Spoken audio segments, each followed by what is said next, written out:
اس دنیا میں کوئی ایسی جگہ نہیں جو خانہ کعبہ کی طرح مقدس اور مرکزی اہمیت رکھتی ہو۔ یہ مقام سعودی عرب میں وادی حجاز میں واقع ہے۔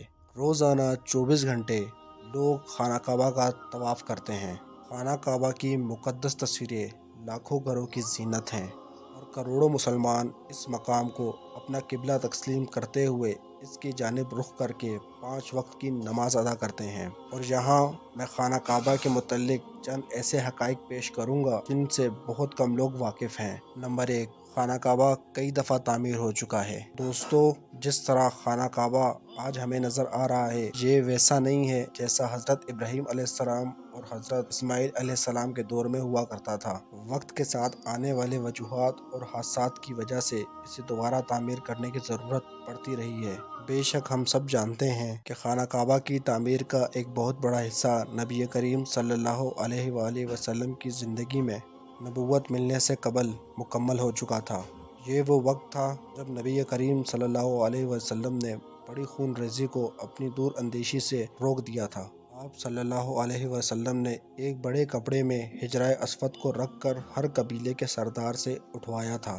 اس کے بعد آنے والے وقت میں کئی مرتبہ خانہ کعبہ کی تعمیر ہوتی رہی ہے۔ آخر میں خانہ کعبہ کی تفصیلی آرائش 1996 میں ہوئی تھی، جس کے نتیجے میں بہت سارے پتھروں کو ہٹایا گیا اور بنیاد کو مضبوط کر کے نئی چھت ڈالی گئی۔ یہ اب تک کی آخری سب سے بڑی تعمیر ہے اور اب خانہ کعبہ کی عمارت کو پہلے سے کئی زیادہ محفوظ تصور کیا جاتا ہے۔ نمبر 2، خانہ کعبہ کے 2 دروازے اور ایک کھڑکی ہوا کرتی تھی۔ دوستو، دوبارہ تعمیر کیے جانے سے قبل خانہ کعبہ کا ایک دروازہ اندر داخل ہونے کے لیے اور ایک دروازہ باہر جانے کے لیے استعمال ہوا کرتا تھا۔ ایک زمانے میں خانہ کعبہ کی کھڑکی بھی ہوا کرتی تھی۔ خانہ کعبہ کی جو شکل آج موجود ہے اس میں صرف دروازے موجود ہیں، لیکن کھڑکی اب ختم کر دی گئی ہے۔ نمبر 3، خانہ کعبہ کے مختلف رنگ۔ ہم لوگوں نے خانہ کعبہ کو ہمیشہ کالے رنگ کی کسوہ اور سونے کی دھاتوں میں دیکھا ہے اور ہم اس کو کسی اور رنگ میں تصور بھی نہیں کر سکتے ہیں، لیکن اس سے قبل خانہ کعبہ مختلف قسم کے غلافوں سے ڈھکا رہتا تھا، جس میں ہرا، لال، سفید رنگ شامل ہیں۔ نمبر 4، خانہ کعبہ کی چابیاں ایک ہی خاندان کی تحویل میں ہیں۔ فتح مکہ کے موقع پر نبی کریم صلی اللہ علیہ وسلم کو خانہ کعبہ کی چابیاں دی گئی تھی،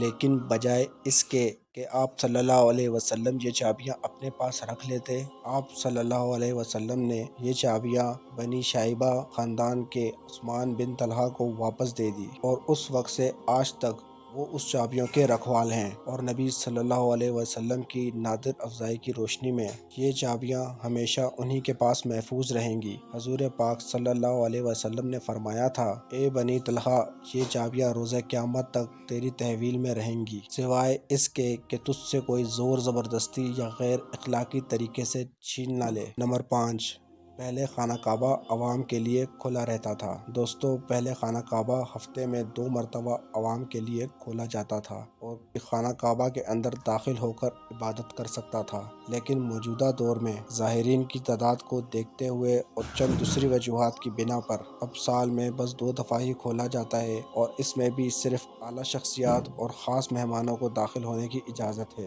نمبر 6، خانہ کعبہ کے آس پاس تیراکی کی جا سکتی تھی۔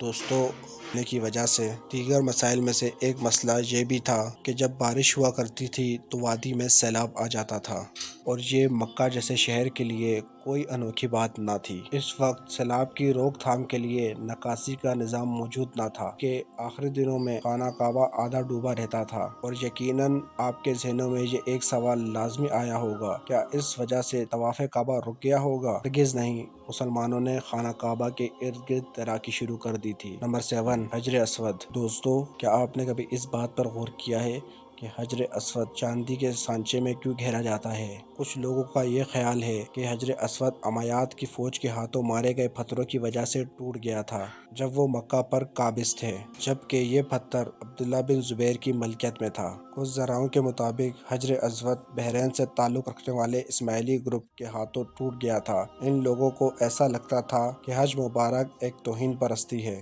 اپنی بات کو سچ ثابت کرنے کے لیے انہوں نے 10,000 حجاج کو شہید بھی کیا۔ دوستو، امید کرتے ہیں آج کی ویڈیو آپ کو بہت اچھی لگی ہوگی۔ مزید اس طرح کی انفارمیٹیو ویڈیو دیکھنے کے لیے چینل کو سبسکرائب کریں، ویڈیو کو لائک کریں اور شیئر کریں۔